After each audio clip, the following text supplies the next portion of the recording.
Dame por favor el control para compartir. Voy.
¿Me confirman si se puede ver?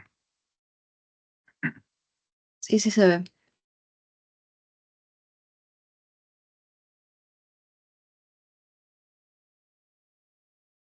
Bueno. Buenas tardes, doctor. Nosotros somos el primer grupo. Le vamos a exponer el caso clínico. Los integrantes del grupo son Daniela Maldonado, Romina Molina, Giovanni Rivera, Steven Tigre y Sebastián Zúñiga, que es quien les habla.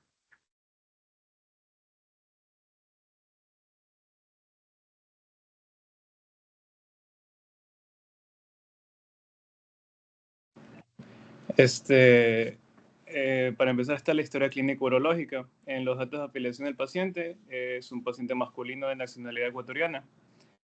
Su número de cédula es 24 50 43 36 y 99 y su número de celular es 09 68 68 02 55. La dirección de residencia actual es Barrio Iván Abad Guerra, en el Cantón de la Libertad de la provincia de Santa Elena. Nacido el 28 de agosto de 1995.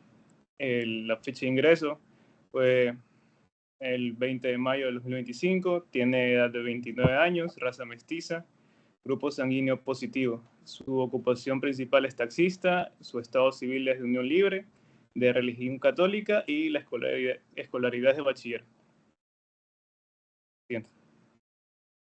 Entre sus antecedentes patológicos familiares, como podrían ser la diabetes, hipertensión arterial, nefropatías y insuficiencia renal y las demás, tenemos que la madre no refiere, el padre tampoco y sus hermanos tampoco refieren. Siento. En sus antecedentes personales no patológicos, no tiene nada con alcoholismo, tampoco tabaquismo ni con drogadicción. Las condiciones de vivienda, su material es de cemento con número de habitaciones de para una habitación, con todos los servicios básicos y sí posee una mascota que es un perro. Entre sus hábitos tenemos que en sus horas de sueño son de 5, hace ejercicio 2 veces a la semana y tiene las 3 comidas al día. Su tipo de dieta es balanceada y no refiere a esquema de vacunación. En cuanto al café, refiere que si toma una vez en la mañana y el té es 2 o 3 veces a la semana. Siguiente. En los antecedentes patológicos personales no refiere a intervenciones quirúrgicas, tampoco refiere a traumatismos ni patologías preexistentes. Y de medicamentos que recibe no refiere. No tiene hospitalizaciones previas y el motivo de consulta fue que es derivado del hospital Liborio Panchana por requerimiento dialítico por ureterofilocalcitasia bilateral. En cuanto al padecimiento actual, este es un paciente masculino de 29 años de edad con antecedentes de litiasis renal y obesidad, que es derivado al Hospital Liborio Panchana, en donde él fue valorado inicialmente y permaneció hospitalizado por 24 horas.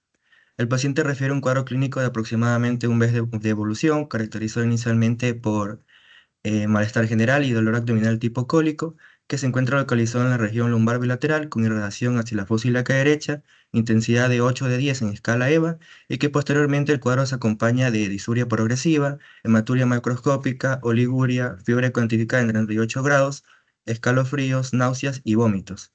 Y en las últimas 48 horas antes del traslado al paciente, el paciente refiere instauración de anuria, por lo que se decide colocación de sonda vesical tipo Foley para descompresión urinaria. Los estudios de imágenes realizados de forma ambulatoria evidenciaron retropicalectasia bilateral, hidronefrosis grado 4 en riñón derecho e hidronefrosis grado 2 en riñón izquierdo, además de colección hemática en vejiga que es compatible con coágulos. Actualmente el paciente se encuentra hemodinámicamente estable, orientado en tiempo, espacio y persona, sin signos de sobrecarga de volumen y se encuentra en manejo conjunto por nefrología y urología, habiéndose iniciado ya terapia sustitutiva con hemodiálisis de urgencia. El 25 de abril se realiza citoscopía con colocación de catéter JJ bilateral y sonda urétero-vesical, con fines desobstructivos y de preservación de función renal residual, y asimismo se planifica seguimiento multidisciplinario, monitorización de función renal y revalorización quirúrgica según la evolución clínica. Siguiente. Bueno, en la inspección por aparatos y sistemas, en el apartado general, el paciente tiene una temperatura de 38 grados, no cuenta con astenia ni adinamia. En el apartado respiratorio, no hay tos, disnea ni expectoración y no se reportan síntomas respiratorios relevantes. En el apartado cardiovascular, el paciente no tiene dolor precordial, palpitaciones ni edemas y cuenta con ruidos cardíacos rítmicos. En el apartado digestivo, el paciente tiene apetito conservado, no náuseas, ni vómitos, ni alteraciones del tránsito intestinal, pero tiene dolor abdominal localizado en la fosa ilíaca derecha. En el apartado neurológico es un paciente orientado en tiempo, espacio y persona, sin cefaleas, mareos, convulsiones ni alteraciones sensitivas o motoras reportadas.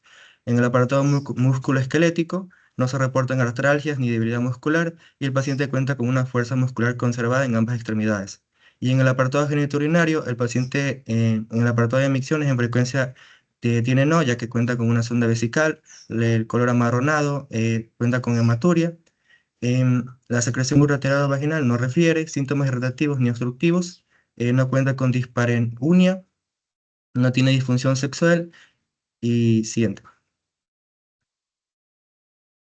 Bueno, a la exploración física, este es un paciente masculino de 29 años de edad que aparenta su edad cronológica, está consciente, alerta y orientado en las tres esferas neurológicas, es decir, en tiempo, espacio y persona. Cuenta con adecuada hidratación, de constitución endomórfica, se encuentra en posición de cúbito supino y sin facies características y es un paciente colaborador.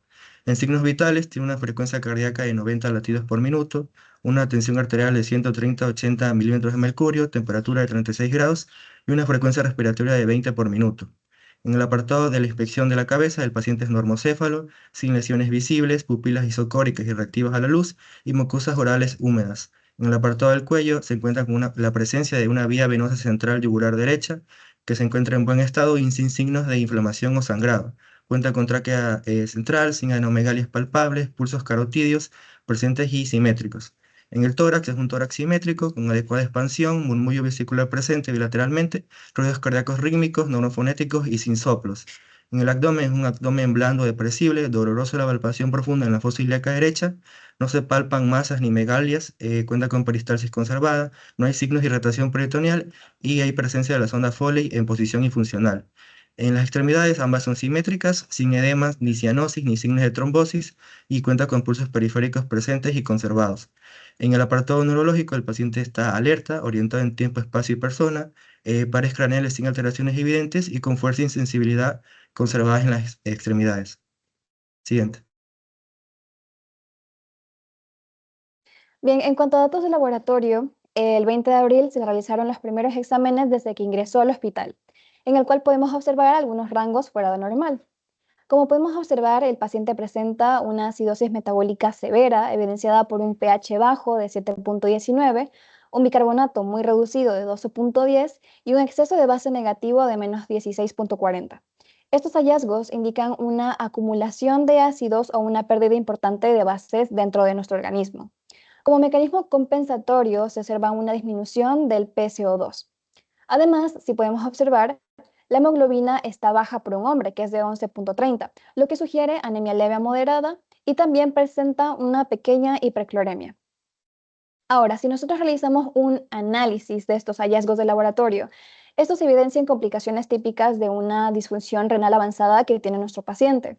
La acidosis metabólica, ya mencionada, indica la incapacidad del riñón para poder excretar adecuadamente los ácidos metabólicos. La presencia de anemia leve a moderada se relaciona con lo que es la disminución en la producción de la eritropoyetina. Además, esa leve hipercloremia que antes les estaba mencionando puede estar vinculado a una acidosis hiperclorémica que es bastante frecuente en la insuficiencia renal que tiene nuestro paciente, debido a lo que son la retención de cloruros como mecanismo de compensación del desequilibrio ácido-base. Siguiente diapositiva. Bien, el 23 de abril se realizaron nuevamente exámenes de laboratorio en los cuales aún se evidencian algunos valores fuera del rango normal. Los resultados del hemograma muestran indicios de una anemia microcítica, la cual es evidenciada por lo que son niveles bajos de hemoglobina de 11.3 gramos sobre decilitros, lo cual era la misma de hace unos 3 días, como ya lo habíamos mencionado hace unos minutos. El hematócrito es de 35% y el volumen corpuscular es de 64.5 fl, lo que sugiere una posible deficiencia de lo que es el hierro. También se encuentra una neutrofilia leve de 71.40, acompañada de una linfopenia de 13.30%, lo que podría indicar una respuesta aguda a alguna infección o estrés. Siguiente diapositiva. Ok, en cuanto a la química del 23 de abril, se observa que la creatinina en suero es de 14.37 miligramos sobre decilitro, un valor extremadamente elevado, lo cual indica un grave deterioro de la función renal, obviamente, que tiene nuestro paciente.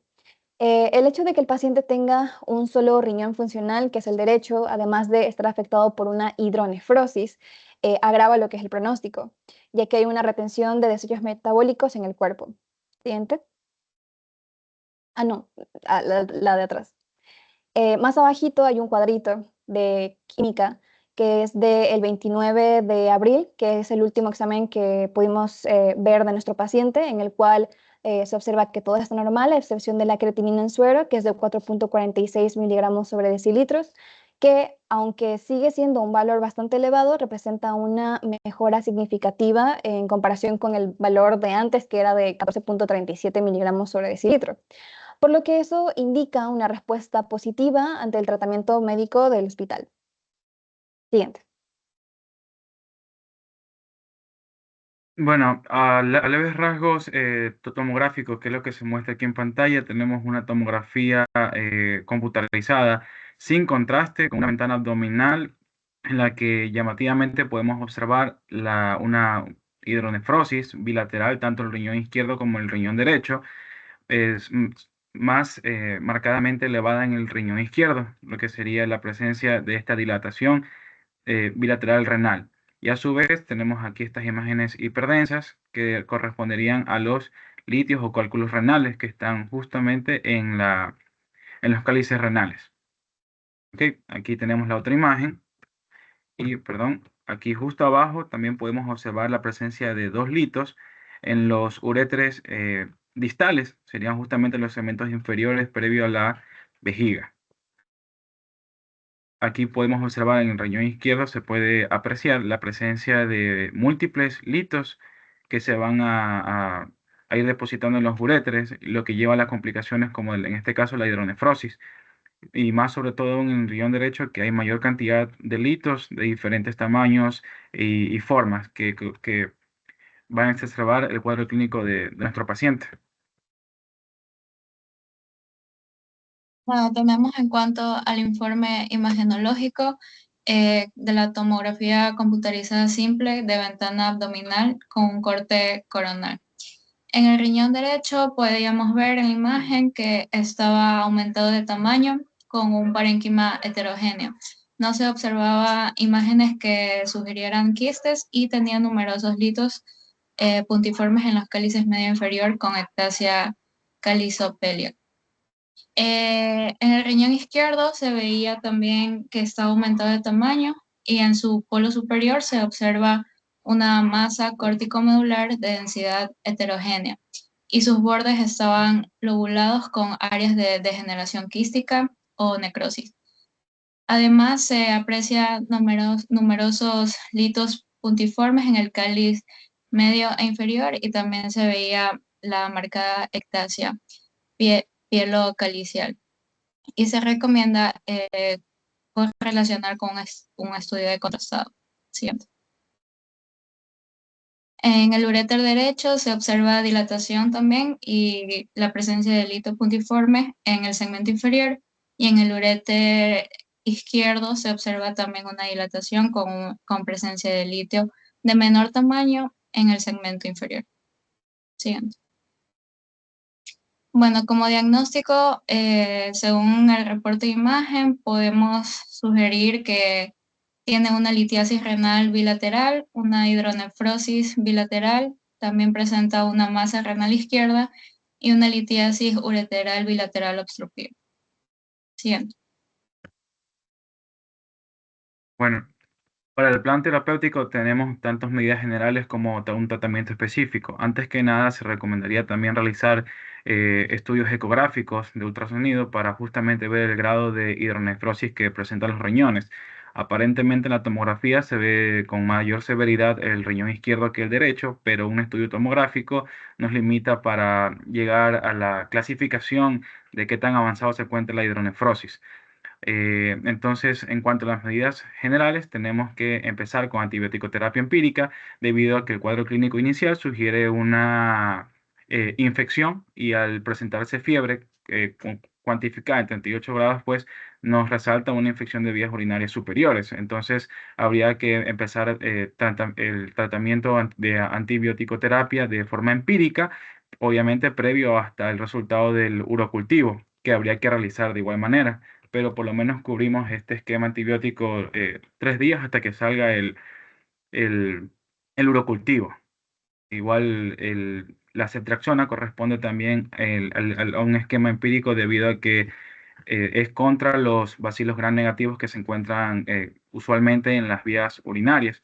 Corresponde la ceftriaxona a 2 gramos por medio de intravenosa hasta 24 horas. Y recordemos justamente tratar de usar antibióticos no nefrotóxicos. En este caso, una cefalosporina como la ceftriaxona, pues vendría bien al cuadro clínico del paciente, ya que hay que cuidar mucho la función renal, que ya de por sí tenemos a los productos azoados elevados, y tenemos que cuidar el riñón. En cuanto a la hidratación intravenosa, monitorear mucho el balance hídrico. Tenemos que también, obviamente, tomar en consideración la terapia analgésica con AINES u opiáceos, de preferencia también los opiáceos, debido a que los AINES, como sabemos, son nefrotóxicos. En cuanto a los AINES, tenemos de preferencia el ketorolaco, y en los opiáceos tenemos de preferencia de igual manera el tramadol. Hay que monitorear y estar muy pendiente de la función renal. Cada día evaluar la urea creatinina, los compuestos azoados, al igual que una gasometría arterial, justamente para ver y monitorear las complicaciones metabólicas de nuestro paciente. En cuanto al tratamiento específico, como se pudo observar, tenía múltiples litos, tanto en el riñón, es decir, en vías urinarias superiores, y los litos en los uréteres inferiores, en el tracto distal, en la tercera parte inferior de los uréteres. Entonces, aquí hay que tomar muy en consideración la ubicación de los litos que dan el problema en sí, porque el problema de base son los litos que causan la obstrucción de vías urinarias. En este caso, de preferencia, se colocaría el catéter doble J bilateral, ya que drena, es doble J porque se ancla, digamos, de alguna manera en el riñón, y se ancla en la parte inferior, en la vejiga, pasando los uréteres. Esto se hace a través de una nefrostomía percutánea guiada por imagen, y hay que tomar muy en cuenta el tema de la imposibilidad técnica o por sepsis, que serían dentro de las complicaciones que esto pudiese presentar. También se recomienda la ureteroscopía con litotricia láser y la nefrolitomía percutánea, al igual que la exéresis de los litos, pero esto ya obviamente sería de cortar al paciente y realizar la exéresis mecánica de los litos. Y obviamente, o sea, hay que tener muy en consideración las, los instrumentos que posea el hospital en este caso. Como se puede apreciar, el procedimiento escogido y electo propio para el tratamiento es los catéteres doble J que tenemos aquí en las vías izquierda y en el riñón derecho hasta la vejiga.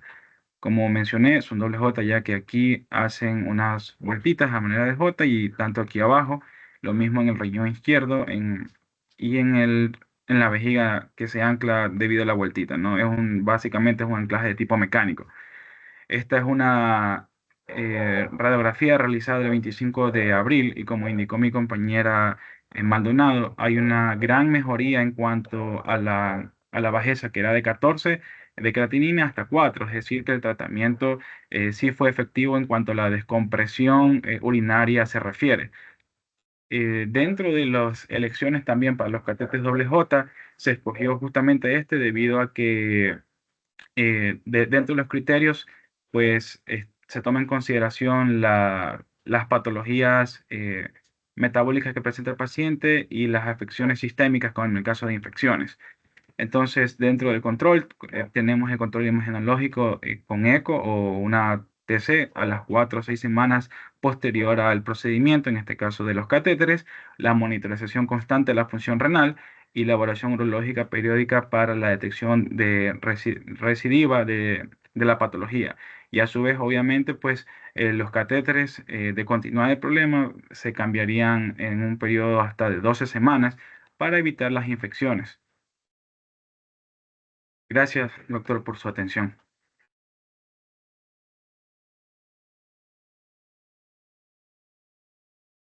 Ok, siguiente grupo para que pueda proyectar.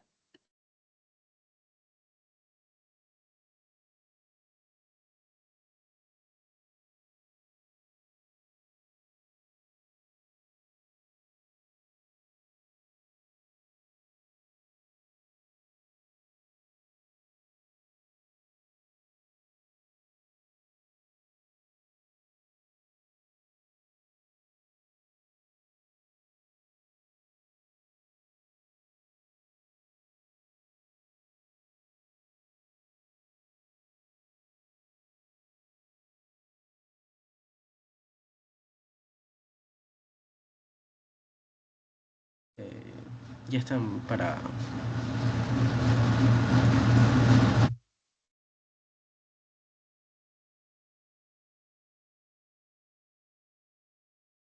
Ya. Vamos a hablar sobre el caso clínico, el reporte del caso clínico del Hospital Albert Gilbert Ponto. Somos el grupo número 2, conformado por Carla Jaque, Marisol Mason, Noemi Pérez, Derian Yepes y su persona, el que va a estar hablando, Arturo de la Torre. Siguiente. Con respecto a la historia clínica urológica, tenemos que es un paciente masculino de 70 años de edad que ingresó el 12 del 05 del 25, es de raza mestiza con grupo sanguíneo positivo. Su ocupación es albañil, se encuentra soltero, religión católico y la información fue tomada de forma directa. En cuanto a la dirección, él es proveniente del Guayas y su dirección actual es de Balsar. Siguiente diapositiva.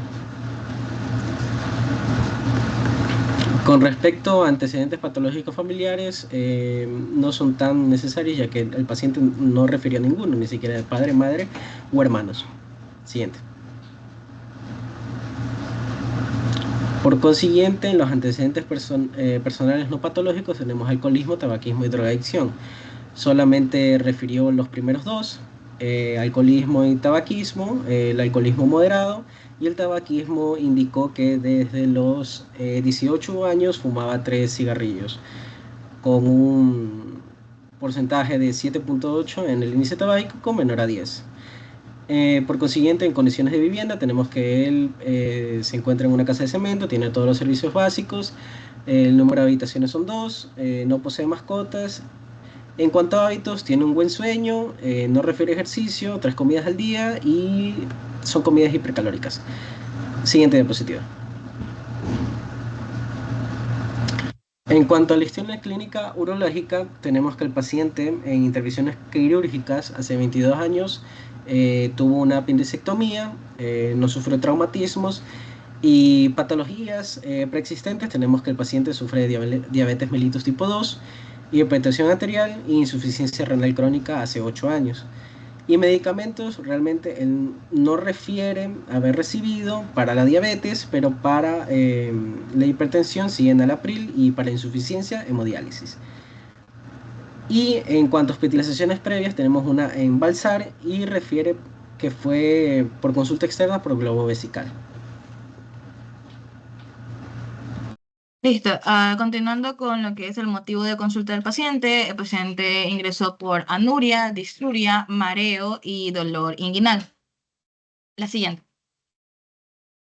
Con respecto a la evolución del caso, tenemos que nos referimos a un paciente masculino de 70 años con insuficiencia renal crónica de 15 años, que consulta por un cuadro urinario crónico de 8 años, que presenta, como mencioné anteriormente, dolor inguinal, disuria, polaquiuria, goteo postmisional y fiebre ocasional.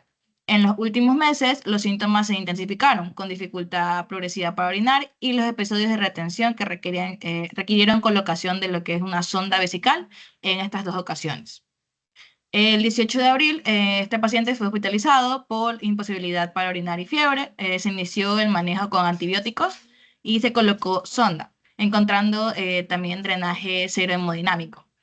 Evolucionó de manera favorable, consciente y orientado. En cambio, su segundo ingreso fue el 21 de abril, donde se retira la sonda y presenta la mejoría del chorro urinario. Actualmente continúa en seguimiento por urología con sospecha de un tumor prostático, a los cuales se realizó una biopsia. La siguiente. Con respecto a la impresión general del paciente, es un paciente orientado en persona, tiempo y espacio, es decir, en las 3 esferas neurológicas. Se encontraba en el momento de la inspección en posición de cúbito supino con cabecera elevada a 50 grados. Tenía una actitud activa electiva, facies compuestas, biotipo normolíneo y se encontraba en estado de alerta. Se encontraba eufórico con visualización de mucosas húmedas. A la visualización se llamaba la atención que el paciente se encontraba con una sonda de drenaje tipo Jackson-Pratt con contenido cero hemodinámico de aproximadamente 25 mililitros y la sonda vesical. Bueno, siguiendo con la exploración física, tenemos que el paciente tiene en los signos vitales una frecuencia cardíaca de 96 por minuto, una presión arterial que está en 134/95 milímetros de mercurio, una temperatura que se encuentra entre 36,4 grados centígrados y una frecuencia respiratoria que se encuentra en 18 por minutos. En la oxigenación está en 99%. Con respecto a la exploración física de la cabeza, bueno, tenemos que este es un paciente normoencéfalo que no tiene presencia de adenomegalias, no hay ingurgitación yugular, hay presencia ligera de deshidratación en las mucosas. Con respecto a lo que es el cuello, bueno, este paciente a lo que se le hace la exploración, no hay una ingurgitación yugular, no se presencia adenomegalias, a la exploración no hay masas ni soplos carotídeos, la tráquea se encuentra central, no hay rigidez ni dolor a lo que vendría a ser la palpación. Al explorar el tórax, bueno, aquí encontramos un murmullo vesicular normal, está simétrico en ambos pulmones, no se observan lo que es alteraciones anatómicas. Con respecto a lo que vendría a ser el abdomen, bueno, tenemos que el abdomen se encuentra blando, depresible, no hay masas ni dolor a la palpación, ruidos hidroaéreos que están presentes, aparte se observó una herida quirúrgica que estaba limpia, con puntos de sutura que no presentaban signos de infección. Con respecto a las extremidades, bueno, tenemos unas extremidades que no presentaban edemas, habían pulsos periféricos presentes y además de que estaban simétricos. Ahora, cuando realizamos la exploración del aparato neurológico, bueno, el del sistema neurológico, vimos que el paciente estaba consciente, activo, electivo, orientado en las 3 esferas mentales, era un paciente que colaboraba con el interrogatorio, las mucosas estaban levemente deshidratadas y también se refería el paciente que tenía poca ingesta de líquido por la enfermedad renal de Bass. Ahora tenía una constitución mesomórfica, estaba en posición de cúbito supino y sin fases características. Con respecto a lo que vendría a ser el aparato genitourinario, bueno, aquí vimos que había una presencia de una sonda urinaria en buen estado, una diuresis espontánea y posterior a su retiro, sin secreciones activas, y en los testículos no se evidenciaba masas, ni había fimosis ni parafimosis. Siguiente, por favor. Bueno, con respecto a los exámenes complementarios, bueno, aquí tenemos el hemograma completo, que en este hemograma podemos observar que hay una leucocitosis. Esta leucocitosis está en 15,05 por milímetros cúbicos, con una neutrofilia marcada que está en un 14,25 por milímetros cúbicos. Lo que esto realmente nos puede indicar es que hay una respuesta inflamatoria o infecciosa activa. También esto puede estar relacionado con una infección urinaria o prostática secundaria, especialmente cuando se sospecha de que hay una obstrucción prostática. Los linfocitos y los eosinófilos están disminuidos, lo que puede reflejar una respuesta inflamatoria aguda bacteriana, donde los neutrófilos van a predominar más que los linfocitos. Esta linfopenia también nos podría, o sea, se podría dar por su estado crónico, ya que es un paciente que tenía una diabetes mal controlada, o también puede ser por un efecto de estrés fisiológico con respecto al tumor que presenta. En el recuadro monocitario, este se encuentra dentro de los límites normales. Y bueno, también aquí vemos la hemoglobina, que está en 13,6 gramos decilitros, y un hematocrit que está en un 41,9%.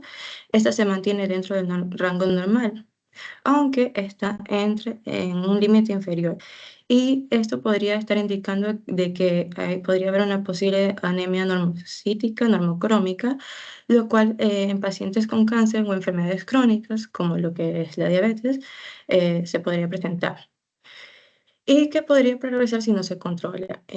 Con respecto al conteo plaquetario, este está normal, pero lo que nos llama la atención de esto es que hay un volumen plaquetario medio elevado, que está en 11,1 femtolitros, lo cual puede indicar que hay una mayor producción de plaquetaria reactiva, que se da frecuentemente en los procesos inflamatorios o infecciosos activos. Siguiente.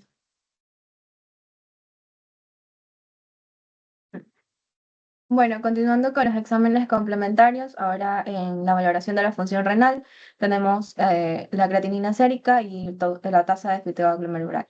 En este paciente con diagnóstico de cáncer de próstata en estadio 2, la creatinina sérica está ligeramente elevada, podemos observar que tiene 1,42 miligramos sobre decilitros y el rango normal es 0,7 a 0,3 en masculinos. Junto a la tasa de filtrado, que tiene 68 ml minuto, que lo normal sería que tenga mayor a 90 ml minuto. Esto sugiere que hay una disminución leve de la función renal, que es compatible con la enfermedad renal crónica estadio 2 que tiene el paciente, aunque no es una falla renal propiamente dicha, sino que esta reducción puede reflejar por una alteración a la perfusión renal secundaria a la obstrucción existente por el tumor. Que esto se da iniciar en las etapas intermedias del crecimiento prostático tumoral. Es importante recalcar que en los estadios iniciales o moderados del cáncer prostático, los cambios a nivel de la función renal pueden ser silentes. Y es por eso que hay que valorar siempre tanto creatinina sérica como la tasa de filtrado, y son también útiles para poder hacer un diferencial con un tumor del sistema urinario superior. Siguiente. Ahora, como pudimos observar en el hemograma, el paciente tenía leucocitosis, por lo cual se realizó urocultivo. En este caso, el cultivo revela que hay una infección urinaria activa por Escherichia coli, con un recuento significativo mayor a 100.000 unidades formadoras de colonias ml, acompañado con biuria intensa y hematuria leve. Esto también se puede interpretar como una prostatitis bacteriana crónica o por una infección urinaria baja crónica, que es muy frecuente en pacientes que tienen obstrucción prostática, ya que ellos tienen alteraciones en el vaciamiento vesical. El crecimiento tumoral puede dificultar este vaciamiento completo de la vejiga y esto genera que se produzca un reservorio estancado de orina. Y esto facilita a su vez la proliferación bacteriana. También podemos encontrar en la parte inferior que hay un hallazgo de hematuria leve, que eso también puede estar asociado tanto al proceso inflamatorio como a la irritación vesical secundaria al tumor, o también tenemos como antecedentes que el paciente ha tenido varios sondajes previos. En el urocultivo también revelaron que el germen es sensible a antibióticos como ciprofloxacina y ceftriaxona, que esto es importante considerarlo ya que al paciente se lo va a someter a un procedimiento invasivo como es la biopsia prostática y luego eventualmente al tratamiento que sería la cirugía. Siguiente. Bueno, en cuanto a los electrolitos, en este paciente podemos observar que tiene una leve hipopotasemia, tiene 3.4 miliequivalentes por litro, que lo normal es de 3.5 a 5.1. No es tan significativa, al igual que una hipocalcemia ligera con 8.2 miligramos decilitros. Son alteraciones que se pueden dar por diversos factores en el contexto del paciente, que es un cáncer de próstata. Esta hipocalcemia se puede asociar a infiltración ósea temprana, o también por un aumento en el recambio óseo con depósito de calcio a nivel del tejido tumoral.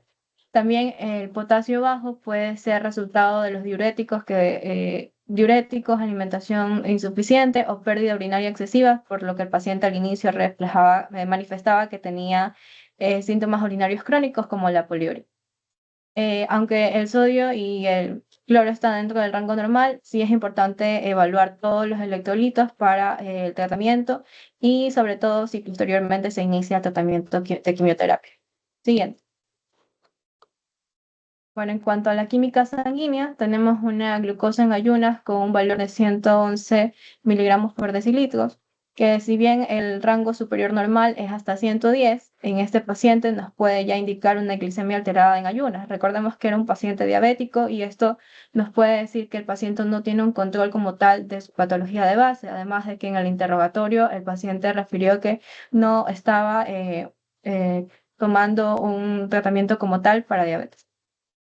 Y esto también nos puede ayudar luego en el tratamiento quirúrgico porque no podemos someter al paciente a la cirugía si no está controlada su diabetes. También a nivel de proteínas totales tenemos que hay una hipoproteinemia leve con 6.1 gramos sobre decilitros, que también posterior tenemos las transaminasas que están ligeramente elevadas, especialmente la ALT, y esto puede indicarnos que hay una hepatopatía leve reactiva o una infiltración hepática, que son comunes en estos estadios crónicos.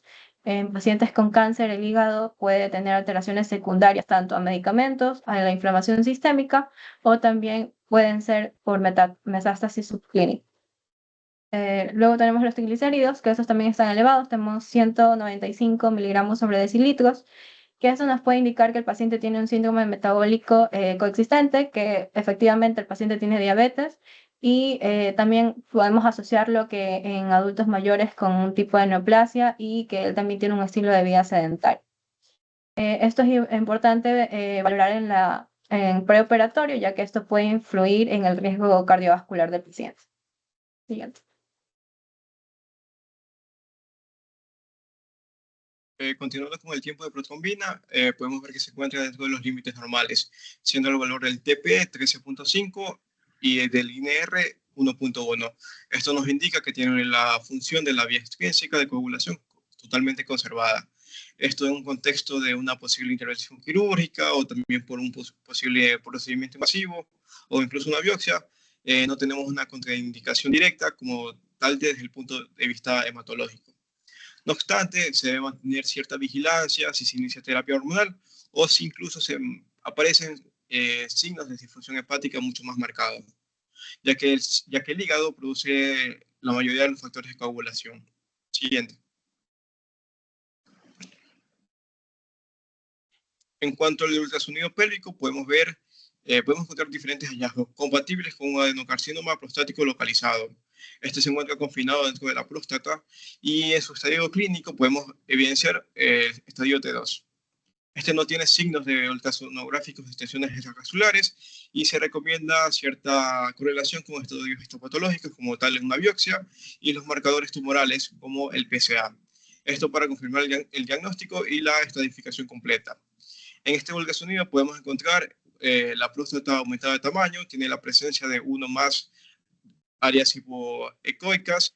Estas se encuentran focales y bien delimitadas en las zonas periféricas. Estas son sugestivas a las lesiones tumorales localizadas. En sus contornos prostáticos, en la mayoría estos se encuentran conservadas, no se evidencia claramente una invasión extracapsular. En su cápsula prostática, esta la podemos ver mucho bien delimitada y que respeta los márgenes. No se encuentran signos de ruptura, no hay extensión fuera de la glándula. En su vejiga podemos ver residuo postmiccional completamente moderado y tiene leve engrosamiento de la pared de la vejiga. Probablemente esto está relacionado con una obstrucción secundaria al volumen prostático aumentado. Además, no se observa ningún tipo de adenopatía ni lesiones a distancias en la evaluación realizada. Siguiente. En su diagnóstico tenemos un diagnóstico presuntivo que es hiperplasia prostática, que en el código CIE10 es N40. Y como diagnóstico definitivo tenemos un adenocarcinoma prostático que en el código CIE10 es el C61. Siguiente. En su tratamiento tenemos un tratamiento farmacológico y uno quirúrgico. En el tratamiento farmacológico vamos a usar levofloxacina 500 miligramos en tabletas por medio de vía oral, también el omeprazol en 20 miligramos por medio de cápsulas vía oral y el paracetamol 500 miligramos en tabletas por medio de vía oral. En su tratamiento quirúrgico vamos a realizar una resección transuretral de próstata como un manejo inicial de la desobstrucción del tracto urinario inferior. Tras esto se debe tomar una biopsia transoperatoria. Durante el postoperatorio inmediato se debe mantener la sonda vesical y el drenaje de tipo Jackson-Pratt. Estos van a ser retirados progresivamente, en el cual ya podemos ver una recuperación exitosa del chorro urinario y no tiene ningún tipo de complicación aguda. Gracias.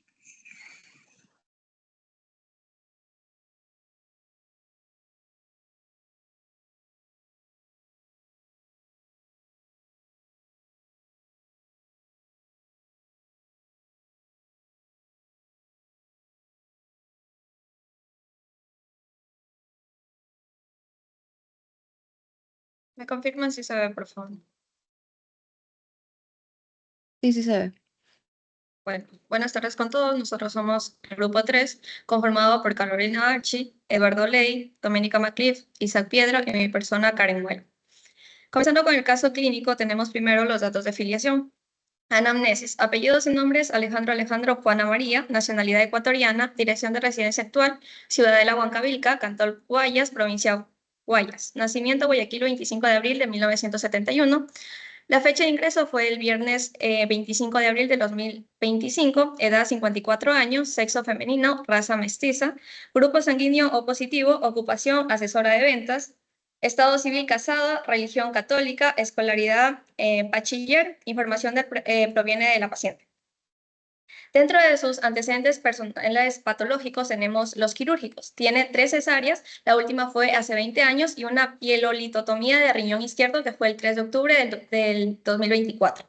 Dentro de los traumatismos nos refiere patologías preexistentes, una litiasis renal izquierda, medicamentos que recibe, no refiere, tuvo 2 hospitalizaciones previas hace 1 año y hace 6 meses por cólicos renales. Otros 5 gestas, 3 cesáreas y 2 abortos. Dentro de los antecedentes personales no patológicos, tenemos que no refiere alcoholismo ni tabaquismo, tampoco consumo de drogas. Las condiciones de vivienda: tiene material de cemento, cuenta con todos los servicios básicos, posee 4 habitaciones y 2 gatos. Dentro de sus hábitos, tiene 7 horas de sueño, frecuencia de ejercicio 1 vez a la semana, número de comidas al día, 3 comidas, con un tipo de dieta balanceada sin sal. El esquema de vacunación lo tiene completo: café todas las mañanas y té 3 veces al día. Antecedentes patológicos familiares: solo refiere que el padre sufre de hipertensión arterial. Dentro del motivo de consulta, tiene una cirugía programada por litiasis renal derecha. Dentro de su padecimiento actual, tenemos una paciente femenina de 57 años de edad con antecedentes de litiasis renal bilateral, que fue intervenida quirúrgicamente hace 5 meses mediante pielolitotomía izquierda por litiasis obstructiva. Complicada en esta ocasión, la paciente presentó un cuadro clínico de aproximadamente 4 días de evolución, caracterizada por escalofríos, cólicos renoureterales intensos en el flanco izquierdo, fiebre no cuantificada y vómitos, compatible con pielonefritis obstructiva, por lo que se indicó manejo quirúrgico tras estabilización clínica. En la actualidad acude por consulta externa para valoración urológica, donde se confirma litiasis coraliforme en riñón derecho mediante estudios de imagen de control, indicándose un manejo quirúrgico. La paciente se encuentra febril, hemodinámicamente estable y sin síntomas urinarios activos. Se decide su ingreso hospitalario para complementar preparación preoperatoria y continuar seguimiento por el servicio de urología.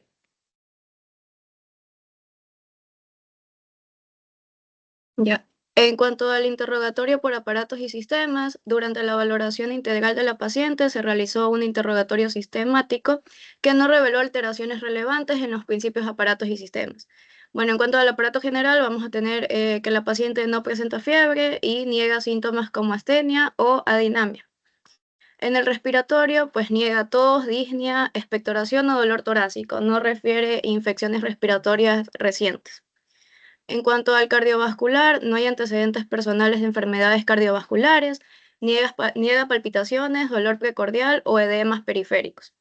En cuanto al digestivo, pues refiere un apetito conservado, niega náuseas, vómitos, dolor abdominal o alteraciones en el ritmo características anómalas de las evacuaciones. En el genitourinario tiene un patrón miccional normal en frecuencia, cantidad y coloración, pues de amarillo claro, niega disuria, hematuria o secreción. No presenta síntomas irritativos ni obstructivos y tampoco hay disfunción sexual ni alteraciones ginecológicas. En el neurológico, la paciente se encuentra consciente, orientada en las 3 esferas, tiempo, espacio y persona, y no hay signo neurológico focal y niega cefalea, vértigo o crisis convulsiva. En cuanto al músculo esquelético, no presenta dolor articular ni muscular, conserva fuerza, movilidad y funcionabilidad en extremidades y no se evidencian signos inflamatorios. Siguiente diapositiva. Ya. En cuanto a la exploración física, en la descripción general de la paciente vamos a tener una paciente femenina de 57 años con una adecuada orientación en tiempo y espacio y persona. Pues se encuentra consciente, bien hidratada, de contextura ectomórfica, en decúbito supino, con vestimenta hospitalaria. Pues no presenta fascias características y muestra buena colaboración durante la exploración. En cuanto a los signos vitales, tiene una frecuencia cardíaca de 78 latidos por minuto, una presión arterial de 118 sobre 72 milímetros de mercurio, una temperatura de 36.8 grados centígrados y una frecuencia respiratoria de 16 respiraciones por minuto.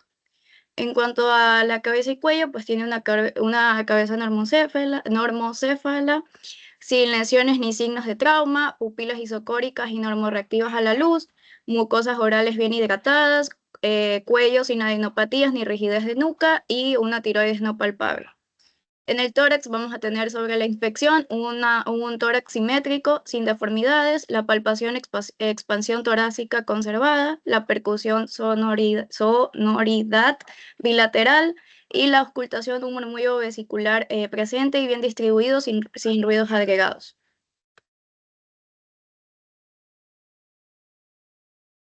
Ok, en cuanto al abdomen, encontramos un abdomen blando, depresible, plano. Se observaron cicatrices quirúrgicas, las cuales eran compatibles con cesáreas previas, en hipogastrio y con una pielotomía izquierda en el flanco correspondiente. Esto sin signos de infección o de disidencias. No se encontraron masas ni visceromegalias. Los ruidos hidroaéreos estaban presentes y normoactivos. No hubo dolor a la palpación superficial ni profunda y se realizó puñopercusión renal, la cual fue negativa bilateralmente. Siguiente diapositiva. En cuanto a las extremidades, estas no tenían edema, tampoco presentaban cianosis ni palidez distal, no habían lesiones cutáneas, la fuerza, tono y sensibilidad se encontraban conservados y pues los pulsos periféricos eran palpables. En cuanto al sistema tegumentario, la piel era íntegra, normocoloreada, normotérmica, no presentaba lesiones ni signos de deshidratación y las faneras se encontraban bien conservadas. Siguiente.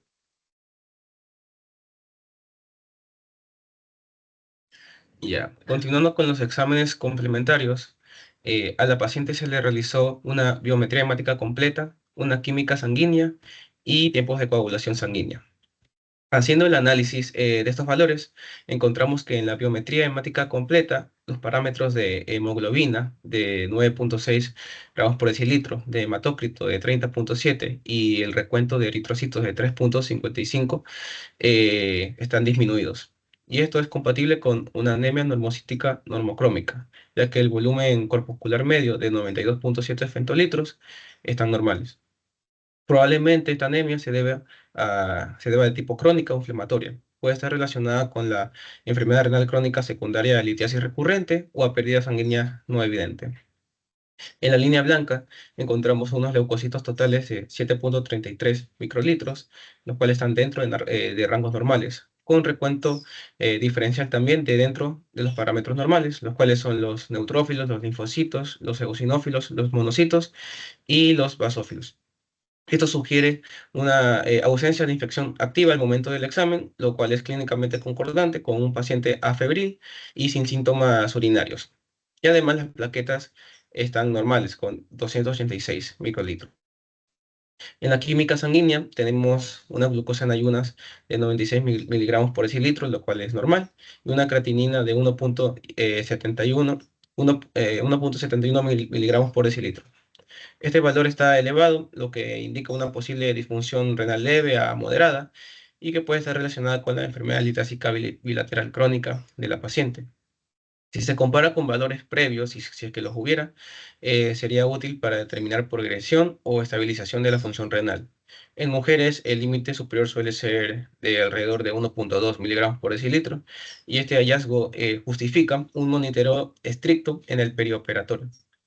Y por último, tenemos las pruebas de hemostasia, la cual contamos con un fibrinógeno de 522.9 miligramos por decilitro, la cual está elevada, probablemente por una respuesta inflamatoria crónica, ya que el fibrinógeno es un reactante de fase aguda. No necesariamente indica infección activa, pero puede reflejar el estado proinflamatorio asociado a la litiasis de la paciente, la cual era muy compleja. Y tenemos un tiempo de trombina de 17.4 segundos, la cual están dentro de los límites normales o ligeramente prolongados, dependiendo del valor de referencia del laboratorio, pero no parece clínicamente significativo si es que no hay sangrados o uso de anticoagulantes. Siguiente.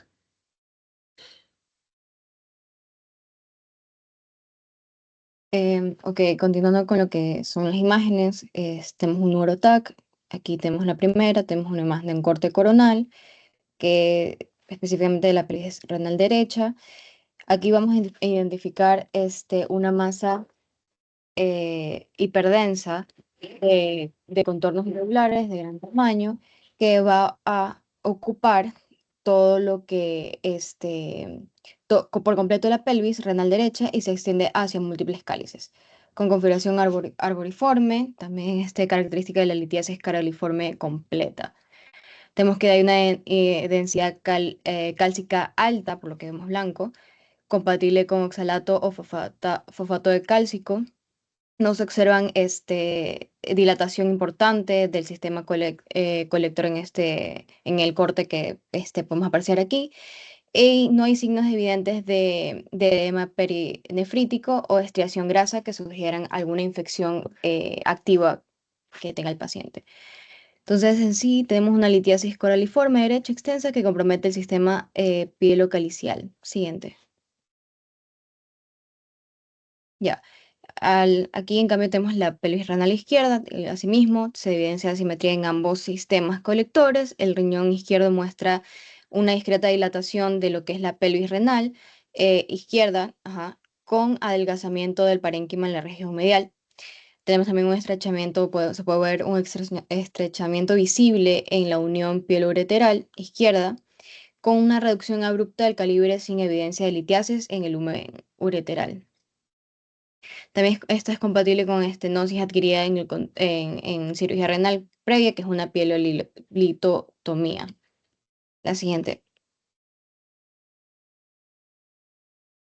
Ok, este es un corte axial, abdomen medio tenemos. En este plano se va a observar con mayor claridad la extensión de lo que es la litiasis derecha, lo que estábamos viendo en la primera.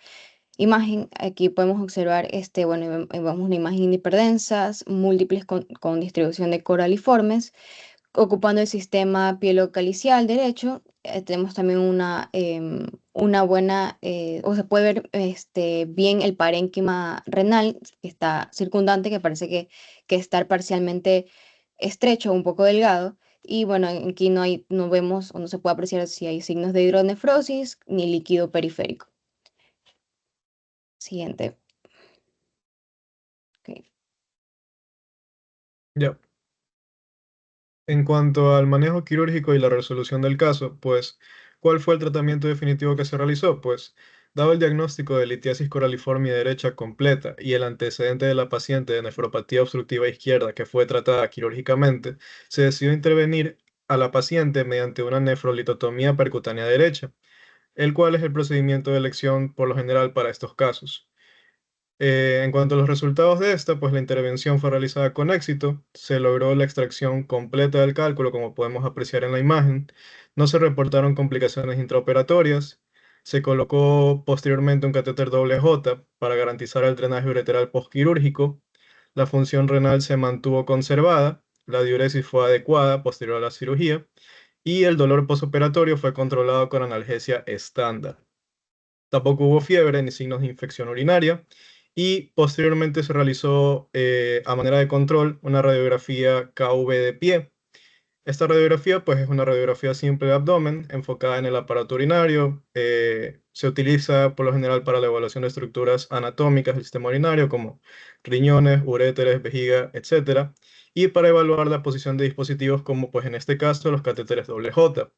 Ahora, ¿qué encontramos en esta radiografía de control postoperatorio? Se evidenció la ausencia de la litiasis residual en el lado derecho y pues se observa el catéter doble J derecho en la posición correcta, sin signos de complicación, y la imagen nos confirma finalmente el éxito quirúrgico en la evacuación del cálculo.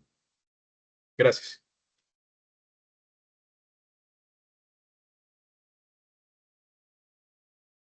Ok, para que prendan todos la cámara y poder tomar la foto y ya.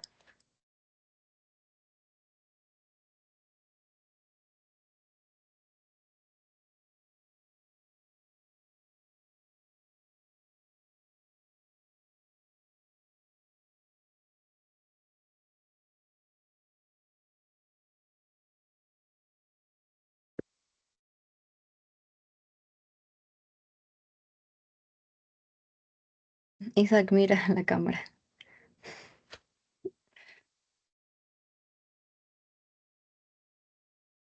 Hola, Sebastián.